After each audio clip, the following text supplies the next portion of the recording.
राधा कृष्ण। योग अभ्यास को आगे बढ़ाते हुए योग के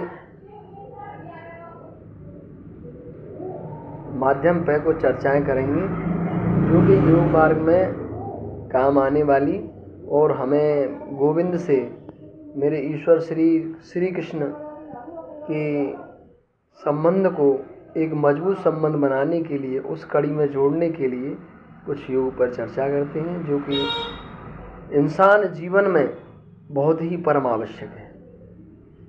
योग विधि में इस अभ्यास का प्रत्याहार कहते हैं, जिसका अर्थ पूर्णतया विपरीत है। यद्यपि जीवन काल में आंखें सांसारिक सौंदर्य देखने में लगी रहती हैं,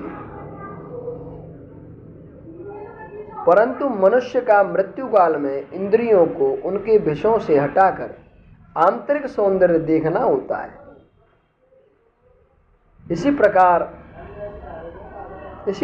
कान भी इस संसार में अनेक प्रकार की दुनिया सुनने के आदी होते हैं।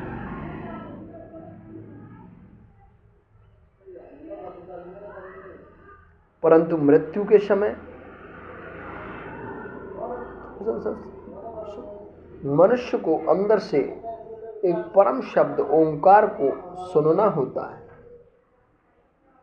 ओम इत्येकाक्षरं ब्रह्म विहारमानुस्मरं यहं प्रयाति त्यज्यन् स याति परमागतिम्।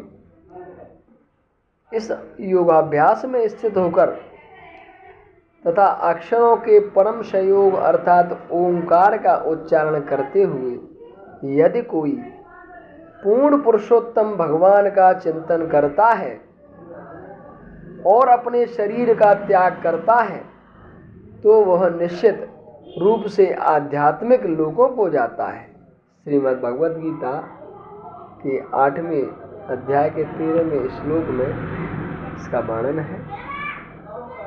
योग मार्ग को इंसान को अपने जीवन में इस प्रकार से उतारना चाहिए कि जिसका इस प्रकार सभी इंद्रियों को बाहरी क्रियाओं से रोकना होता है और श्री भगवान के विष्णु मूर्ति रूप पर केंद्रित करना होता है। मन बहुत चंचल है, परंतु इसको अपने हृदय में स्थित भगवान पर स्थित करना होता है। जब मन हृदय के अंदर स्थित हो जाता है और प्राण वायु सिर से उच्च स्तर भाग में स्थानांतरित हो जाती है, तब मनुष्य योग सिद्धि पा सकता है। श्री राधा कृष्ण। जय श्री कृष्णा। इसलिए इंसान को योग के मार्ग में गोविंद के भजन स्मरण चिंतन में